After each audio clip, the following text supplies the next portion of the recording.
এখন তোমাদের সাথে পরিচয় করিয়ে দিই, যিনি কেবল কুইজ মাস্টার নন, কুইজের একজন ছাত্র হিসেবে নিজেকে পরিচয় দিতে গর্ববোধ করেন।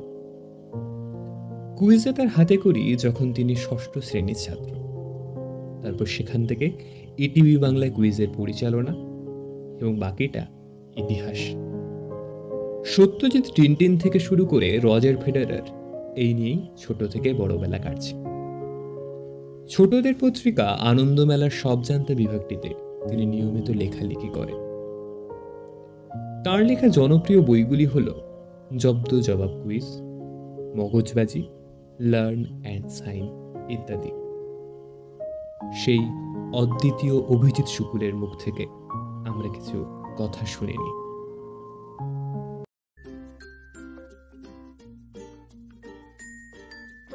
সো বেসিক্যালি আমার ছোটবেলাটা কেটেছে হচ্ছে নদিয়া জেলার একটা গ্রামে, যেখানে সেই অর্থে কুইজিং এর পরিবেশ খুব একটা ছিল না। আমরা এখন যেমন কুইজিং বলতে ইউজুয়ালি স্কুল কুইজ থেকে সবাই শুরু করে, আমার সেই সুযোগটা সাংঘাতিকভাবে খুব একটা ছিল না।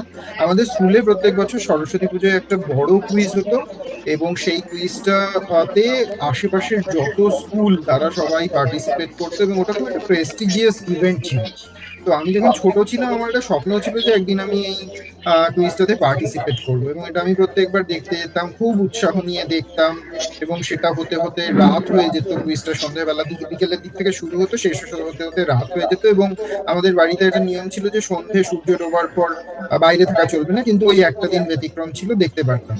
তো আমি যখন 6-7-এ পড়ি সেই সময় আমি দেখতে পেলাম যে এই কুইজে যে প্রশ্নগুলো হয় সেই প্রশ্নগুলো কিন্তু নর্মাল তখন আশেপাশের কুইজে যে ধরনের একটু জেনারেল নলেজ টাইপের কোয়েশ্চেন হতো, তার থেকে এই কুইজটা কিন্তু slightly different. It was a very intelligent quiz.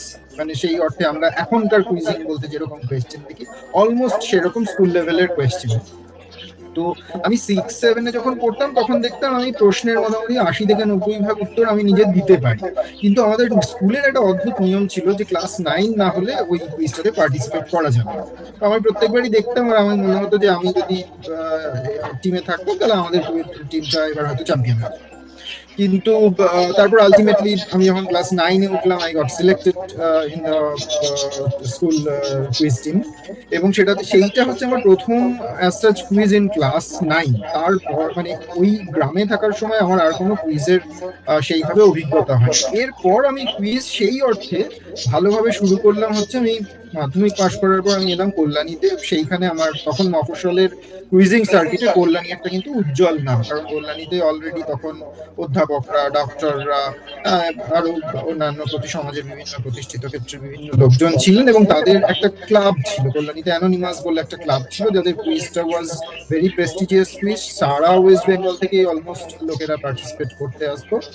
তো আমি সেই ক্লাবটার সদস্যদের সাথে কোনোভাবে জড়িয়ে গেলাম, এবং আমরাও পার্টিসিপেট করতাম, এবং একটা কুইজিং কালচার ওখানে দেওয়া was a very thriving quizzing culture. আমরা শনিবার শনিবার মিট করতাম, যেগুলো বৈঠকি টাইপের, এবং সেখানে বিভিন্ন সবাই কুইজ নিয়ে আসতো, কোয়েশ্চেন শেয়ার হতো, ছোট ছোট কম্পিটিশন হতো। এইটা করতে করতে আমরা পার্টিসিপেট করতে শুরু করলাম, এবং তারপর আলটিমেটলি আশেপাশের যত কুইজ যেগুলোতে পার্টিসিপেট করা সেগুলোতে করলাম। এবং এইটা করতে করতে যখন আমি কলেজে পড়ি বা কলেজ শেষ করেছি, ঠিক সেই সময় ওই ইটিভি বাংলাতে চেকমেট বলে একটা তখন কুইজের প্রোগ্রাম হতো। তো সেই কুইজের প্রোগ্রামটা আগে অন্য একজন, আরো দুজন আমার হোস্ট করতেন। আমি ওখানে পার্টিসিপেট করতে গেছিলাম, নর্মাল চিঠি লিখে যে I also want to participate. তো ওরা ডেকে পাঠিয়েছিলেন, এবং সেটাতে আমি ফার্স্ট রানার আপ হই। তো আমি একদিন কলেজে গেছি, কলেজ থেকে ফেরত আসার পর শুনতে পেলাম যে ওই ওখান থেকে ওরা ফোন করেছিল, আমার সাথে কথা বলতে চান। তো আমি যখন ফোন ব্যাক করলাম, নাম্বার দিয়ে রেখেছিলেন ওরা একটা, ওরা বললেন যে আমাদের এই শোটাকে আমরা একটু নতুন করে সাজাচ্ছি, এবং আমাদের আগেকার যে হোস্ট রয়েছেন তিনি আর কন্টিনিউ করতে পারবেন না, so would you be interested? তো তখন আমি বললাম যে আমি তো মানে আমি স্টেজ কুইজ ততদিন আমি করে ফেলেছি, বেশ কিছু কুইজ হোস্টিং করে ফেলেছি, স্টেজ কুইজ করি, কিন্তু I had no exposure to facing the camera. তো ওটা একটা ইয়ে ছিল। তো তারপরে যথারীতি যেভাবে হয় ওই স্ক্রিন টেস্ট হলো, আমার স্ক্রিন টেস্ট নিয়েছিলেন ওই শিবুদা মানে শিবপ্রসাদ, নন্দিতা রায় শিবপ্রসাদ মুখোপাধ্যায় জুটি এখন সিনেমা খেলা, ওরা আমার স্ক্রিন টেস্ট নিয়েছিলেন এবং ওটাতে আমি পাশ করে গেলাম, স্ক্রিন টেস্টটা উতরে গেলাম। তারপর যথারীতি আমি চেকমেটটাকে 2টো সিজন হোস্ট করেছিলাম এবং এইটা করতে করতে ওই চেকমেটের ডিরেক্টর ছিলেন সুদেশ নাড়া। সুদেশ নদী আগে আনন্দবাজারের সাংবাদিক ছিলেন এবং আনন্দবাজারের ম্যাগাজিন সেকশনে কাজ করতেন এবং যে আনন্দমেলার কথা যেটা হচ্ছিল, যে আমি তখন বললাম, কারণ সেই সময় তার আগে আগে নীল ওব্রায়েন আনন্দমেলায় কুইজ কলামটা লিখতেন, নীলের পর ডেরেক কিছুদিন লিখলেন, তারপর ডেরেক যখন বেরিয়ে গেলেন তখন আনন্দমেলার ইন্টারনাল স্টাফ, এডিটোরিয়াল স্টাফ যারা, ওরাই হয়তো লিখতেন এবং সেটা সেই সময় আনন্দমেলার কুইজিং এর কথাটা ড্রাস্টিক্যালি স্ট্যান্ডার্ডটাকে ফল করে গেছিল। তো আমি সুদেশ নদীকে বললাম, আমি তো কাউকে চিনি না ওখানে, তুমি একটু যোগাযোগ করিয়ে দেবে আমাকে, আমি এই পাতাটা যদি ওরা আমাকে সুযোগ দেন আমি লিখতে চাই। তো আমি গেলাম, তখন দেবাশিস বন্দ্যোপাধ্যায় আনন্দমেলার সম্পাদক। তো দেবাশিস দা বললেন, এই পাতাটা আমাদের একজন স্টাফ করে, তোমাকে তো ওটা এখন আমি চট করে দিতে পারবো না, but if you want to do some kind of freelancing we are open to that.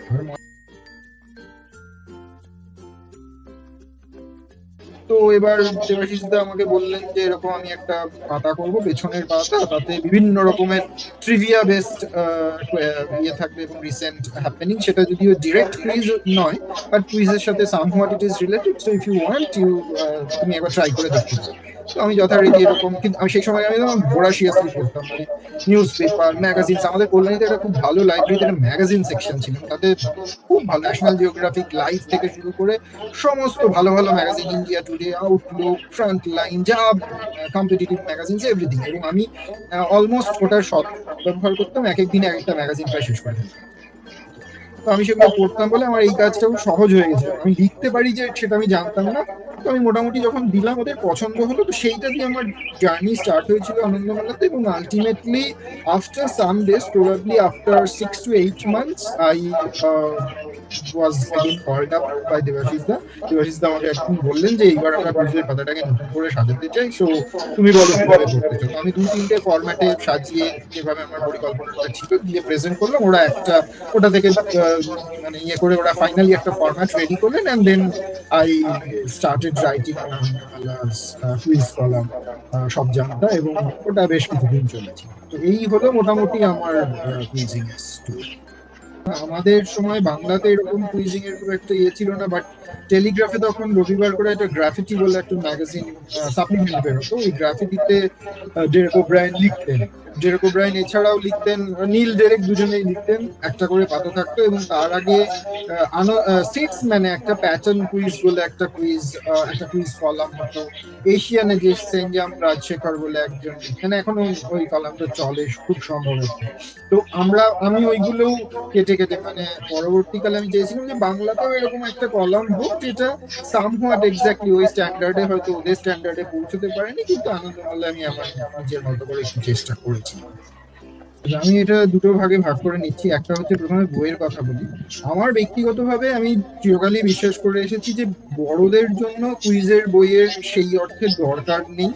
মানে আমি নিজে মনে করি যে, কারণ এক বড়দের কুইজিংটা স্পেশালি এখন it's altogether different ball game, এবং সেখানে বই পড়ে কিছু খুব একটা শেখা যায় বলে, মানে কোনো একটা কুইজের বই পড়ে শেখা যায় বলে আমার মনে হয়। আমার চিরকালই ধারণা ছিল যে ছোটদের জন্য চাইলেও একটা বই লেখা যেতে পারে, কারণ সেই সময়, মানে আমি যখন কুইজ করতাম সেই সময় আমাদের, মানে আমরা যখন কুইজ আমি যখন স্টার্ট করেছিলাম সেই সময় বাজারে যে সমস্ত বইগুলো অ্যাভেলেবল ছিল, বিশেষ করে বাংলা বইগুলো, সেই বাংলা বইগুলো সেই একটা কুইজের বই ছিল। বাংলা বইগুলো মূলত ছিল জিকে বেসড বই, যেমন এই দেবে কোন দেশের ফ্ল্যাগ এরকম, কোন দেশের রাজধানী এটা, কোন দেশের মুদ্রা এটা, এরকম গাদাগুচ্ছের ইনফরমেশন ভরানো থাকে।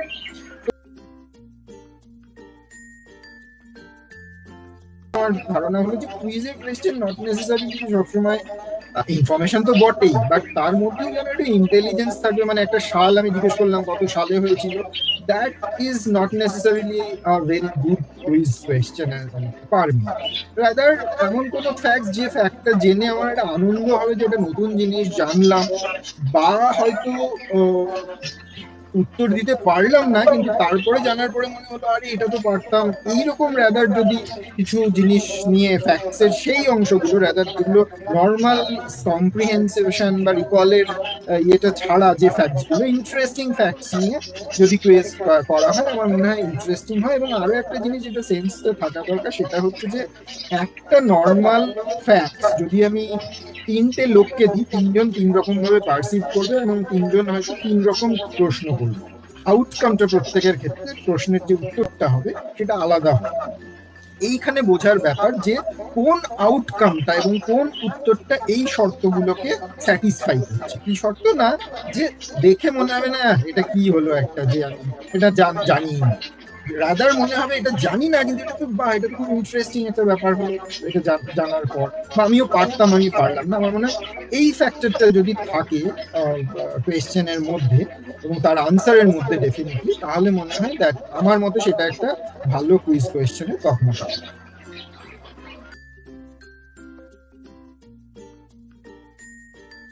এইটার ক্ষেত্রে আমার যেটা মনে হয় যে মানে change is the only constant, ঠিক আছে? এবার চেঞ্জের সঙ্গে নিজেকে খাপ খাইয়ে নেওয়াটা বা অভিযোজিত করে নেওয়াটাই বুদ্ধিমানের লক্ষণ। কারণ একটা সময় আমার একটা রেজিস্ট্যান্স ছিল, কারণ আমি ধরো কুইজিং স্টার্ট করেছি লেট 80s বা আর্লি 90s এর সময় থেকে। তো অ্যাট দ্যাট টাইম সেই সময় এটা ছিল অনেকটা ট্র্যাডিশনাল সর্ট অফ কুইজিং। একাডেমির কাছে একটা কোয়েশ্চেন গেল, সে পারলো না, পাস হলো। বাউন্স এইসবের কনসেপ্ট তখন ছিল না। নর্মালি যেরকম এতগুলো রাউন্ড হলো, একটা ক্লক ওয়াইজ একটা অ্যান্টি ক্লক ওয়াইজ, এইভাবে নর্মাল কুইজ হতো। তার সেটাতেও কিন্তু একটা মজা ছিল, সেটা কারণ তখন এই অন্যান্য নিয়মগুলো আসেনি বা বাউন্সের নিয়মগুলো আসেনি। সো ফলে ওইটাও একটা এক ধরনের কুইজ ছিল। কিন্তু এখন যেটা হয়েছে যে এই জিনিসগুলো, এই অ্যাসপেক্টস গুলো কুইজে মাস্ট হয়ে গেছে। কোয়েশ্চেনের প্যাটার্ন চেঞ্জ হয়েছে। কিছু কিছু আগে কোয়েশ্চেন গুলো নট নেসেসারিলি এত লম্বা হতো না, ছোট ছোট কোয়েশ্চেনও ভালো কোয়েশ্চেন হতো। এখন কোয়েশ্চেনের ট্রেন্ড গুলোকে একটু লম্বা হয়েছে। আর হচ্ছে যেটা হয়েছে যে আগে কি হতো যে কুইজিং সার্কিটে কোথায় কি ঘটছে এই ব্যাপারটা খুব সহজে জানা ছিল না, কারণ তখন তো মোবাইল ছিল না, সোশ্যাল মিডিয়া ছিল না, ইন্টারনেট ওয়াজ ছিল না। তারপর পরে তো যখন এলো একটা ভেরি নেসেন্ট স্টেজ, সব ইনফরমেশন গ্যাদার করার কোনো সুযোগ ছিল না।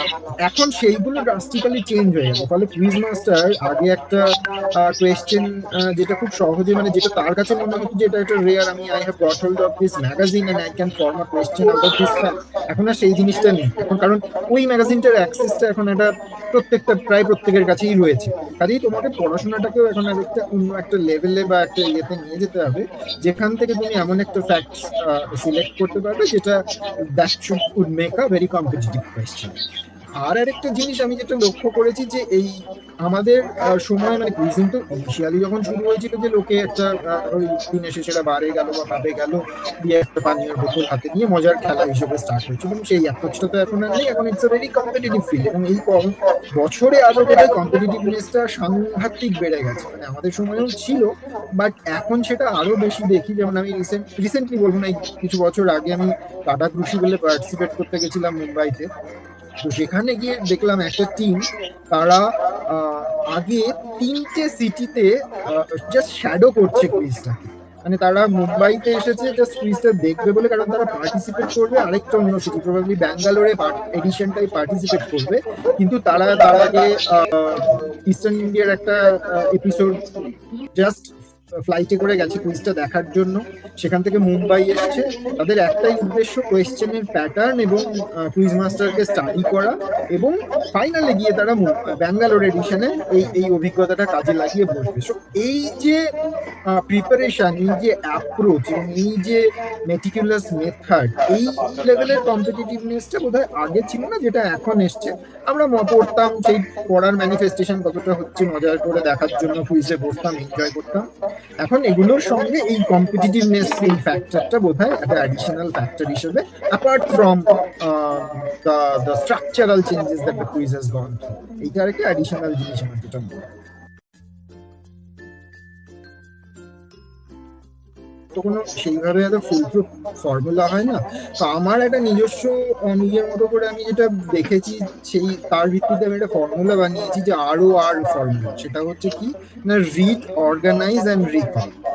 এবার রিড বলতে কি বোঝায় না, রিড বলতে শুধু কিন্তু পড়াশোনার কথা বলছি না, definitely you have to be a voracious reader, but you have to learn how to consume all the information around you.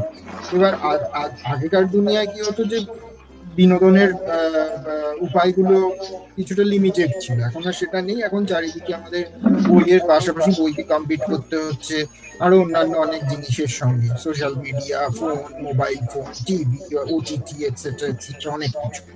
তো এই রিড শব্দটার দ্বারা আমি সেটাই বোঝাতে চাইছি যে পড়ো, মানে পড়ো বলতে শুধু বই পড়ো না, মানে তুমি ধরো ফর এক্সাম্পল একটা ওটিটি দেখছো, সেখান থেকেও একটা কুইজের কোয়েশ্চেন হতে পারে। তো watching a cricket match or football match, সেই সেখানে থেকে একটা কোয়েশ্চেন হতে পারে, হয়তো কমেন্টেটররা কি বলছে তার মধ্যে থেকে একটা কোনো তথ্য লুকিয়ে আছে। তো এই ভোরাশিয়াস কনজিউমার হতে হবে, মানে সেটা রিডিং হোক বা যে ফরম্যাটেই হোক, এবং ওই একটা আই ফর ডিটেল বা আই ফর ইয়ে থাকতে হবে যে এই ফ্যাক্টটা ইন্টারেস্টিং, এটা হচ্ছে আমার কাজে লাগতে পারে। আর একটা জিনিস আমার যেটা ব্যক্তিগতভাবে মনে হয় যে এই পড়াটা যে শুধুমাত্র আমি কুইজ করি বা কুইজ পড়বো এই লক্ষ্যটা নিয়ে পড়বো, সেটা একটা পড়া হয়। আরেকটা পড়া হচ্ছে পড়ার আনন্দে পড়া। তো আমি পড়তে ভালো লাগে বলে আর কি পড়ি, এবং তার সঙ্গে কুইজটা অফকোর্স যখন করতাম তখন আলাদা একটা সেন্স কাজ করতো যে কুইজিং এর যে অ্যাঙ্গেল, যে সেন্সটা, সেটা খোলা রেখে পড়া, যে নোটিস করা কোন জিনিসটা probably can be turned into a good question, বা which fact can be utilized. So that is the read part of it. The next part is organize. Organize মানে কি, যে ইনফরমেশনটাকে আমি যে ইনফরমেশন, এই যে রিড সেকশনে আমি যে ইনফরমেশন পাচ্ছি সেই ইনফরমেশনটাকে প্রপারলি অর্গানাইজ করা। অর্গানাইজ ইন দ্য সেন্স, এই অর্গানাইজেশনটা এক একজন এক এক রকম ভাবে করতে পারে, কিন্তু একটা বেসিক প্র্যাকটিস থাকা দরকার। প্র্যাকটিসটা কেউ হতে পারে যে আমি যে ইনফরমেশন পড়তে পড়তে, রোজ ধরা যাক খবরের কাগজ পড়ছি, পড়ে আমি একটা ইন্টারেস্টিং ইনফরমেশন পেলাম, সেটা আমি কোনোভাবে নোট রাখা, যাতে ভবিষ্যতে রেফার করতে পারি। তো আমি খুব ছোটবেলা থেকে কুইজ যদি আমি অনেক পরে স্টার্ট করেছি, কিন্তু আমার একটা ইয়ে ছিল যে ইনফরমেশন আমি কালেক্ট করতাম। একদিন আমার মনে আছে ক্লাস 4-এ আমাদের বাড়িতে যে পেপারটা নেওয়া হতো তাতে শনিবারের পাতায়, এটা পেছনের পাতাটা ছিল শুধুমাত্র বাচ্চাদের জন্য, তার একটা কোণাতে বেশ কিছু ইন্টারেস্টিং ট্রিভিয়া টাইপের information, useless trivia kind of thing, সে এরকম থাকতো। সেগুলো আমি খুব যত্নে পড়তাম।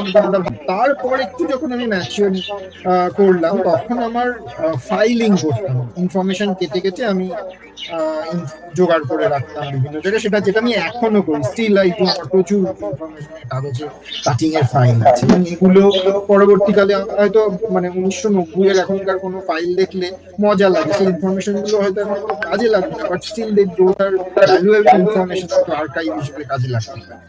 তো এই যে ইনফরমেশন অর্গানাইজেশন, সেটা যেভাবে করতে চাই, কেউ মোবাইলে নোট করে নিতে পারে, কেউ আলাদা আলাদা সাবজেক্টের খাতা অর্গানাইজ করতে পারে, বা কেউ একটা খাতাতে অর্গানাইজ করতে পারে। So that is the organisation part. And the final part যেটা আমার মনে হয় specially for quizzing, the recall part, যে ইনফরমেশনটাকে আমাকে রিকল করা এবং একটার সাথে একটা ইনফরমেশনকে কানেক্ট করা, তাতে মনে রাখতে সুবিধা। আমি যেভাবে মানে আমার চেতনে বা অবচেতনে বহুবার এমন ভাবে হয়েছে অনেক কুইজে, যে আমরা একটা কিছু কারো ছবি দেখি, একটা নাম জানতে চাওয়া হয়েছে বা কিছু, ইনস্ট্যান্ট তখন মনে পড়ছে, তো তখন সেই উত্তরটাকে অন্য কোনো কিছুর সাথে রিকল করা, যে এইভাবে আমি মনে রেখেছি। যেমন আমরা ছোটবেলায় মনে আছে যে বাবার হইতো, আবার জ্বর সারিল ঔষধে দিয়ে, আমরা বাবুল হুমায়ুনের গুগল ক্রনোলজিটাকে মনে রাখতাম।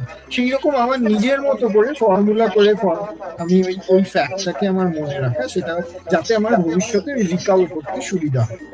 এইটা হচ্ছে একটা আমার মনে হয় এই ফর্মুলাটা কুইজের ক্ষেত্রে একটা আমি অন্তত কাজে লাগিয়েছি এবং ফল পেয়েছি। আর স্পেসিফিক্যালি কুইজ স্পেসিফিক একটা জিনিস বলবো, সেটা হচ্ছে যে কুইজ তো এখন দুরকম ভাবেই হয়, একটা ইন্ডিভিজুয়াল কুইজ যেখানে একজন পার্টিসিপেট করে যায়, আবার team quiz. So school quiz বা ইয়েদের জন্য মানে ইন্ডিভিজুয়ালি আমরা যেমন প্রিপেয়ার করি, তেমন টিম ফরমেশনটাও আমার মনে হয় একটা জরুরি ব্যাপার। এখানে যদি টিমের মেম্বাররা একটা ইনিশিয়াল স্টেজ যদি ফিক্স থাকে, তাতে বেশ কিছু সুবিধা পাওয়া যায়। নম্বর সুবিধা হচ্ছে যে ওই ইনফরমেশন এক্সচেঞ্জ হলে পরবর্তীকালে as a group when you participate in a quiz, সেটা খুব কাজে লাগে। তার কারণ হচ্ছে তোমার একটা জিনিস তুমি জানো, হয়তো সেই মুহূর্তে মনে পড়ছে না, সেটা যদি আরো কারেকজনের শেয়ার করা থাকে, তুমি তাকে বলে আচ্ছা ওই জিনিসটা, ও সঙ্গে সঙ্গে হয়তো তোমাকে ওই আনসারটা দিতে হেল্প করতে। কেউ যে জিনিসটা সেটা হচ্ছে যে এই মানে আমাদের টেনিসে আমরা যেমন দেখি যে ওই ডাবলস এর স্পেশাল, যে কোন বলটা একজন নেটের কাছে আছে, একজন ব্যাককোর্টে আছে, যে কোন বলটা কে ছাড়ছে, কে যাচ্ছে, ওকে দ্রুত সময়ের মধ্যে আরেকজন বুঝে নিচ্ছে। এই আন্ডারস্ট্যান্ডিংটা জরুরি, কারণ আজকের দুনিয়াতে তেমন হতে পারে না যে সবাই সবকিছু জানবে। যে আমি হয়তো মিউজিক বা এন্টারটেনমেন্ট সেকশনটাতে ভালো, একজন স্পোর্টসে ভালো। সো ওই ব্যালেন্স টিমটা যদি একটা টিম হিসেবে সবাই অর্গানাইজ করে স্টাডিটা করে এবং ওইভাবে পার্টিসিপেট করে, আমার মনে হয় এটা একটা আলাদা অ্যাডভান্টেজ পাওয়া যায়। এবং আমরা যখন কুইজ করতাম, আমার পার্টনার ছিল শঙ্কর চক্রবর্তী, তো we use to work in the same fashion. আমরা একসাথে লাইব্রেরিতে যেতাম, একসাথে পড়াশোনা করতাম। আমি দিনের মধ্যে যদি আমি 10টা নতুন ইনফরমেশন পেতাম, ও 10টা পেত, আমরা সেই ইনফরমেশন গুলো এক্সচেঞ্জ করতাম, যাতে দুজনেরই পরবর্তীতে কেউ একজনের ভুলে গেলে রিকল করতে সুবিধা। তো এই মোটামুটি মানে আমার মনে হয় যে এই জিনিসগুলো, এবং পড়াটা আর কি, ওই যেটা বললাম যে যাই পড়া, মানে নিউজ পেপার হোক, বই হোক, যা পড়তে ভালো লাগে, যা দেখছি, ইভেন একটা কোনো ঠোঙা এলো ইয়েতে, সেই ঠোঙার মধ্যেও অনেক ইনফরমেশন আছে, এই কাগজটা ফেলে দেওয়ার আগে একবার দেখে নেওয়া যে ওতে কিছু আছে কিনা। মানে এটার একটা প্র্যাকটিসের ব্যাপার, এটা কনসিয়াসলি করতে করতে হয়তো হবে, আবার কারো কারো ন্যাচারালি থাকেই না একটা। তো এইগুলো একটুখানি মাথায় রেখে আমার করলে মনে হয় যে কুইজিং এর ক্ষেত্রে কিছুটা সুবিধা পাওয়া যায়। আর একটা জিনিস আমি স্কুল কুইজের ক্ষেত্রে বলবো, যেটা আমি দেখেছি যে যখন এটা কুইজ শুরু হয়, ধরা যাক 50টা টিম রয়েছে, আলটিমেটলি যখন এলিমিনেশন রাউন্ড গুলো হয়ে গেল, 8টা টিম কি 6টা টিম ফাইনালে খেলছে, তখন কিন্তু আর ওই যে 50টা টিমের মধ্যে হয়তো হার্ডলি 10টা টিম, যে 6টা টিম পোডিয়ামে আছে, আর বাকি 4টে কি 5টা টিমের একজন দুজন করে মেম্বার তারা দেখার জন্য রয়েছে। তো এই প্র্যাকটিসটা আমার মনে হয় খুব একটা বাজে প্র্যাকটিস, কারণ হচ্ছে একটা কুইজে আমি বসে যে আমি প্রথম দিনই চ্যাম্পিয়ন হবো বা উঠতে মানে একটা কোনো একটা পজিশনে শেষ করবো, এমনটা তো হয় না।